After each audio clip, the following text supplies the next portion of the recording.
আমি 100% ডাক্তারের প্রেজেন্স পেয়েছি, 100% নার্সরা আছে, রোগীদের সাথে আলাপ করেছে, আপনারা শুনেছেন, রোগীরা বলেছে আমরা দায়িত্ব নেওয়ার পরে তারা অনেক উন্নত মানের সেবা পাচ্ছে, খাওয়ার মান ভালো, ওষুধ এখান থেকে দিচ্ছে, কিনতে হচ্ছে না।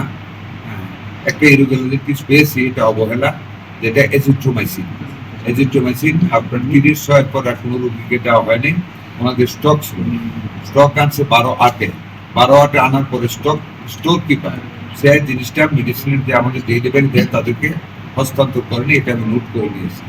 এটা কি করা যায় আমি ঢাকা গিয়ে চিন্তা করতেছি। এখানে একটা অবহেলা পেয়েছি, 2টা বাথরুমের অবস্থা আমি নাজুক পেয়েছি, একদম লালচে হয়ে গেছে, ময়লা জমতে এটি ইচ্ছে করলে বেকসল দিয়ে পরিষ্কার করতে পারতেন। হয়তো জান নাই যেটা আমাদের চিরাচরিত চরিত্র, উনি সরি বলেছেন, উনি যাবেন, হয়তো বা উনি জান নাই মহিলা মারওয়ান, তবে অনেকখানে মহিলাদের পারফরমেন্স অনেক অনেক ভালো পেয়েছে।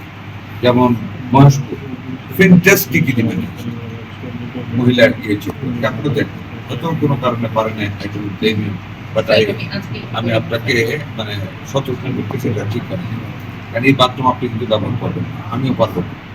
যে যারা রুগী তাদের তো ভাবতে হবে যে ওনারা যাতে করতে পারে, ঠিক হয়ে যাবে। আমাদের ডাক্তার এখন আগের চেয়ে অনেক সিরিয়াস, অনেক ভালো সেবা দিচ্ছে রোগীদেরকে, এবং রোগীদের সাক্ষীতে ডাক্তারদের কথা। যন্ত্রপাতির ব্যাপারে আমি এক টোটাল বলে ফেলি, আমরা মানে একসাথে সারা বাংলাদেশে যদি সকল যন্ত্রপাতি কিনতে যাচ্ছি, ডিপিপি হচ্ছে, আমাদের একটু সময় দিবে, মাত্র 6টা মাস হয়েছে, বুঝতে 6 মাস চলে গেছে।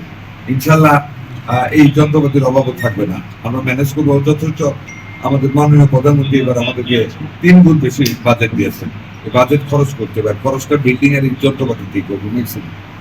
ইনশাল্লাহ আমরা শুরু করেছি ইম্পোর্ট করা, আরো খুশি হবেন আগামী 2 বছরের ভিতরে আপনাদের উপজেলায় কিডনি ডায়ালিসিস হবে 10টা বেড, মডার্ন প্যাথোলজি হবে নতুন বিল্ডিং, ফিজিওথেরাপি হবে, মহিলাদের জন্য মহিলা ফিজিওথেরাপি, পুরুষের জন্য পুরুষ ফিজিওথেরাপি থাকবে, ব্রেস্ট ফিডিং সেন্টার থাকবে যাতে মেয়েরাকে আবদ্ধ অবস্থায় ব্রেস্ট ফিডিং করাতে পারে, মহিলাদের জন্য 20টা সিট থাকবে, 25টা সিট থাকবে মহিলাদের ট্রিটমেন্টের জন্য, আর বাচ্চাদের জন্য 20টা সিট থাকবে, 10টা সিট থাকবে ডায়ালিসিসের জন্য।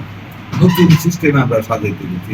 প্লাস ইউনিয়ন হেলথ সেন্টার থাকবে, প্রত্যেক 3টে ওয়ার্ডে একটা, পুরাতন একটা ওয়ার্ডে একটা হেলথ ওয়েলবিং সেন্টার হবে, লেখা থাকবে হেলথ ওয়েলবিং সেন্টার, ডিজাইন সব হয়ে গেছে, ডিপিপি হবে, ইনশাআল্লাহ আমরা টেন্ডারে চলে যাব। এগুলি আমরা বিস্তার করে দিচ্ছি, স্বাস্থ্য সেবাটাকে গ্রামে দিচ্ছি, 5000 ডাক্তার নিচ্ছে, সব ওইখানে গ্রামে আমরা পোস্টিং দিই, ইউনিয়ন লেভেল পর্যন্ত, ওদের থাকার ব্যবস্থা করা হবে। প্রত্যেকটা উপজেলায় আমরা আনসার দিয়েছি, স্বাস্থ্য সুরক্ষা আইন করতে যাচ্ছি ডাক্তারদের জন্য, ডাক্তারও যাতে সেবার মানটা উন্নত করে।